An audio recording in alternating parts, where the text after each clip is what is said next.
Bonjour, aujourd'hui ça sera encore une émission qui aura pour thème la santé, après avoir invité les salariés de l'hôtel Dieu. Nous recevrons un collectif qui a fait le buzz sur Facebook avec, je crois, 35 000 amis. De ce collectif, nous avons 2 infirmières. Alors, le collectif s'appelle le Ni Bonne, Ni Nonne, Ni Pigeonne. De ce collectif, nous avons... Alexandra Sonneron, je suis présidente de l'association. Et infirmière. Et infirmière libérale, oui. Oui. Sarah Garlet, vice-présidente de l'association et infirmière libérale également. D'accord. Alors justement, c'était la question qu'on se posait, ni bonne, ni pigeonne. Dites donc, ça faisait penser au patron pigeon. Et alors, vous êtes libérale. Oula. Ça fait peur. Non, le mouvement des patrons pigeons, c'est effectivement le premier mouvement qui est apparu avec le mot pigeon. Nous, on a détourné le mot. Le collectif, il rassemble des soignants du secteur privé, du secteur public et du secteur libéral. Et on n'a aucun lien avec les patrons pigeons.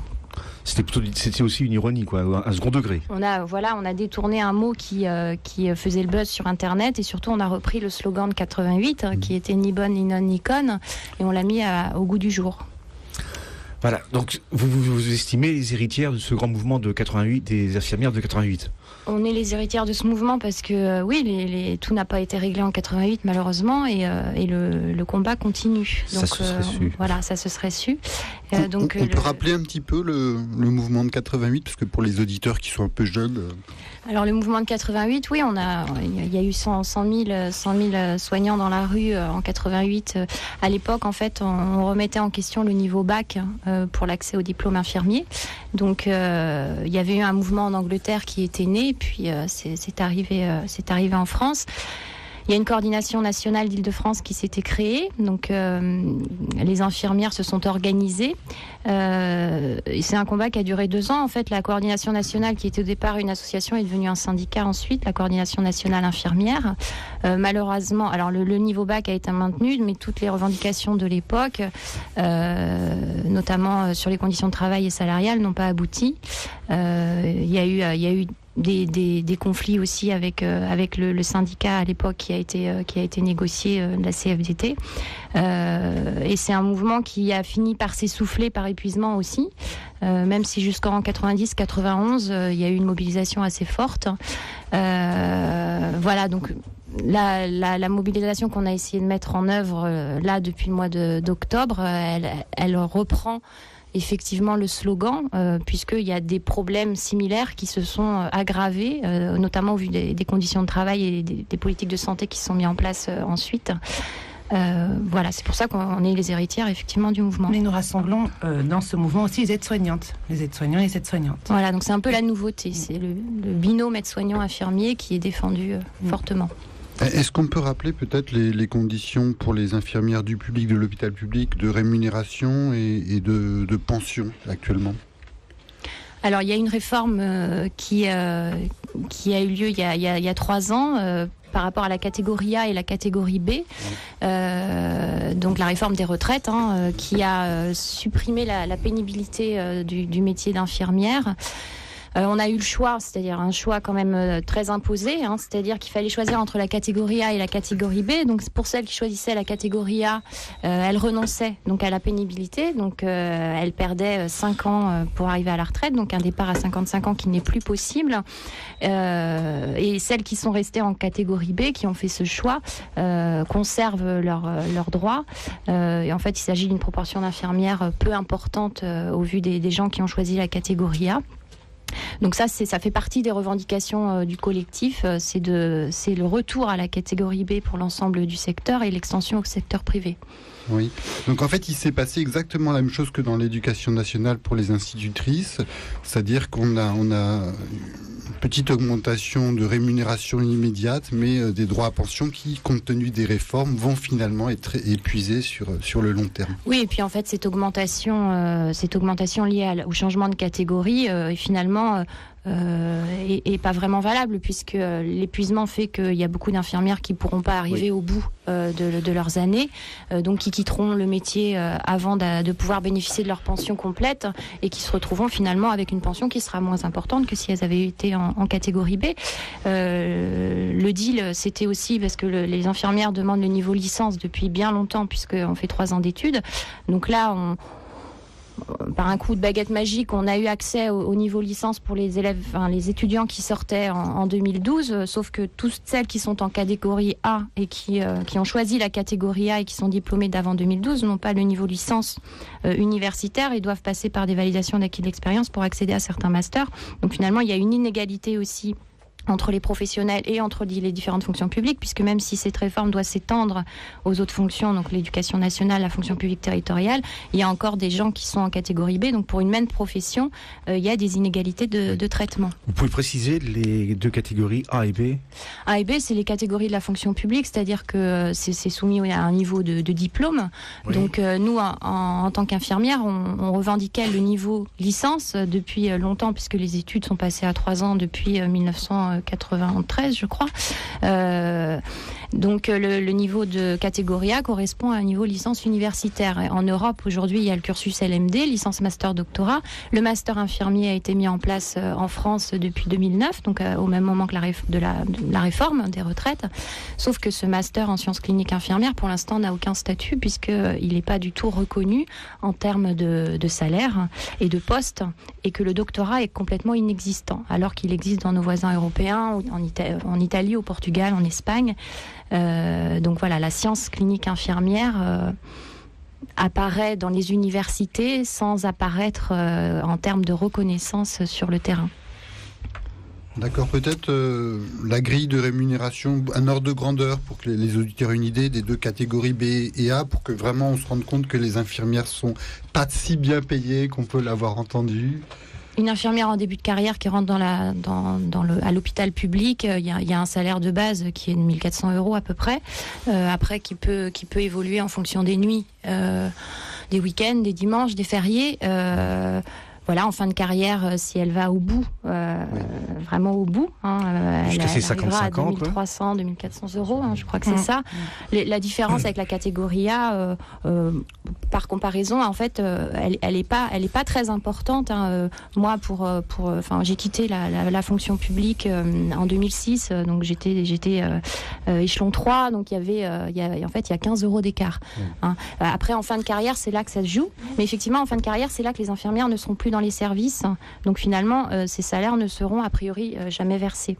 Donc voilà, c'est pas cette reconnaissance-là, au vu de tout ce qu'on perd, c'est-à-dire la pénibilité pour un métier qui est pénible, puisque la définition de la pénibilité aussi est à revoir sans doute par nos politiciens.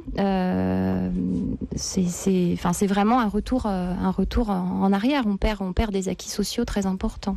Oui. Juste un petit mot, effectivement, tu disais correspondance entre licence et catégorie A. C'était vrai pendant des années. Sauf à une exception qui a été récemment mise en place dans l'éducation nationale, justement, où aujourd'hui ça suffit pas, il faut aller jusqu'en master pour obtenir la catégorie. Donc vraiment, deux secteurs, la santé, le secteur public de la santé et l'éducation nationale, où les fonctionnaires sont particulièrement maltraités, c'est de manière flagrante. D'accord, donc des salaires très bas, des conditions de travail très dures. Est-ce qu'on a une idée de la proportion, ce qu'on appellerait dans le privé le turnover, de la proportion justement d'infirmières qui ne tiennent pas, qui quittent la carrière au bout de... Alors, il y a un chiffre qui circule, en tout cas sur la durée de vie d'une infirmière à l'hôpital public, c'est 7 années a priori. C'est-à-dire que les conditions de travail de l'hôpital public deviennent tellement difficiles que l'infirmière quitte son poste, soit par démission, soit par mise en disponibilité. Il y a une fuite massive de l'hôpital public, donc pour aller, c'est vrai par défaut, on l'abordait tout à l'heure, vers le libéral notamment, dans l'intérim aussi, dans le privé.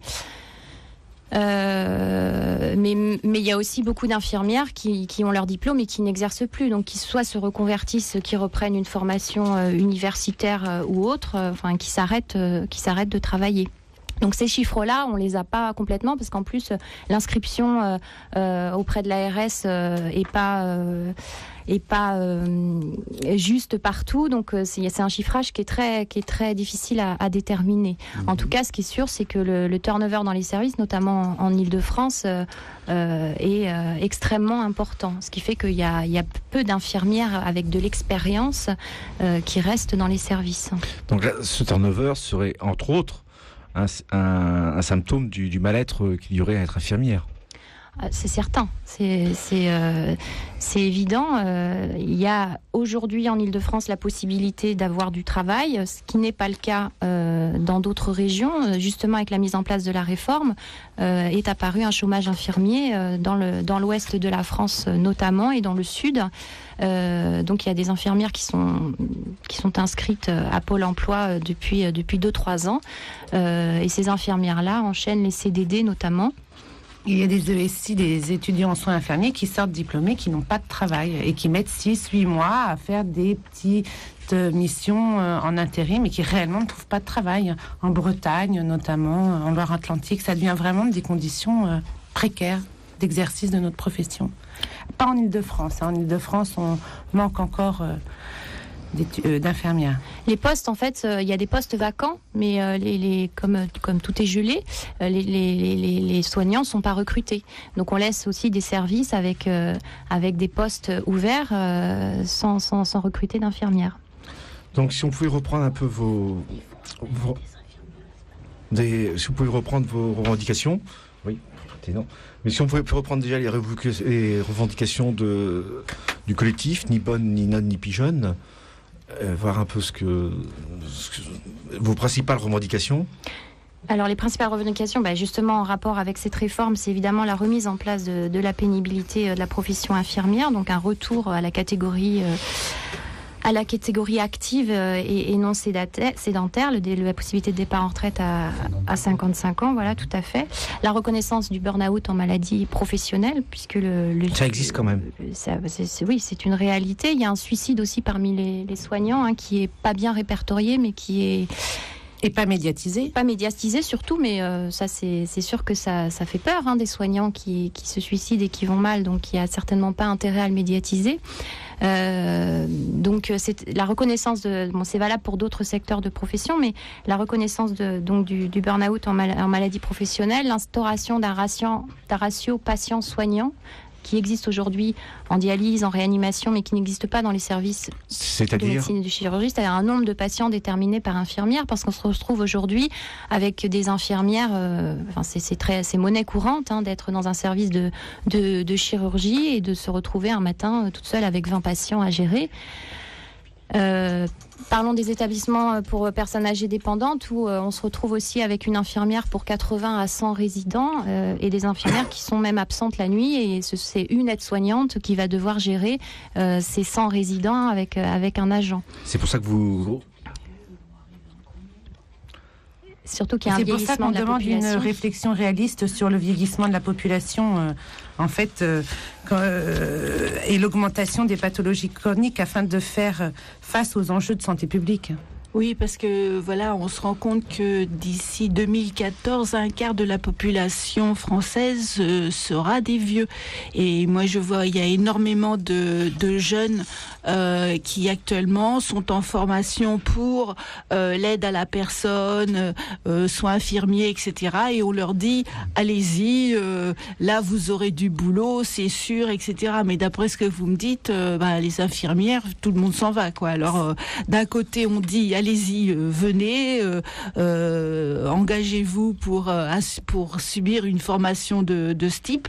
Et puis de l'autre côté, vous nous dites que finalement, il y a quoi ? Il y a des quotas, il y a comme en médecine, on ne va recruter que tant d'infirmières et puis c'est tout, quoi. À partir de là, on va volontairement vers la misère, puisqu'on ne veut pas les payer, c'est ça? Il y a le secteur florissant d'aide à la personne, effectivement, qui développe donc des diplômes.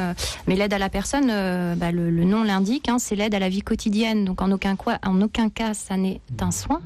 Et c'est vrai que les aides-soignantes qui ont un travail bien spécifique d'aide à l'hygiène et au bien-être et au confort du patient, il y a beaucoup aussi de leurs postes qui sont pris, notamment à domicile, par des auxiliaires de vie.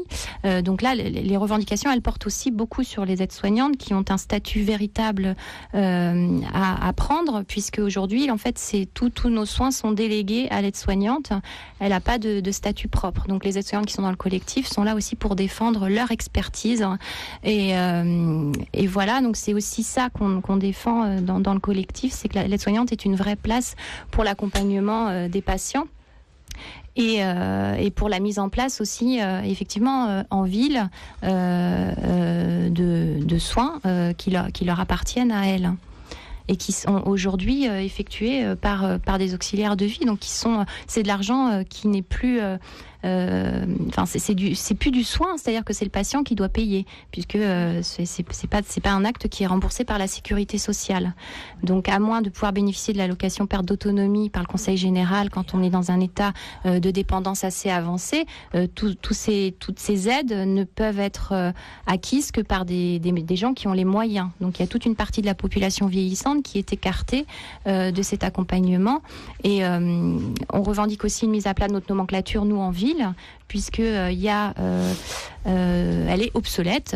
Nous, tous les soins qu'on effectue quotidiennement n'apparaissent pas forcément dans cette nomenclature, donc ne sont pas rémunérés. Donc la prise en charge globale du patient, elle est niée.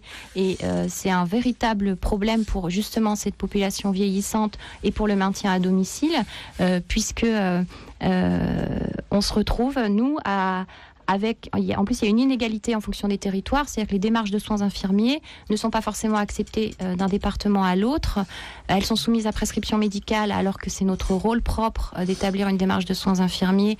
Donc les démarches de soins infirmiers, c'est tout ce qui est accompagnement des besoins du patient et la détérioration de ses besoins. Et donc, il y a beaucoup de personnes âgées aujourd'hui à domicile qui n'ont pas accès aux soins infirmiers tels qu'ils sont définis actuellement dans notre convention. Et voilà, et donc c'est des gens qui ont cotisé toute leur vie à la sécurité sociale.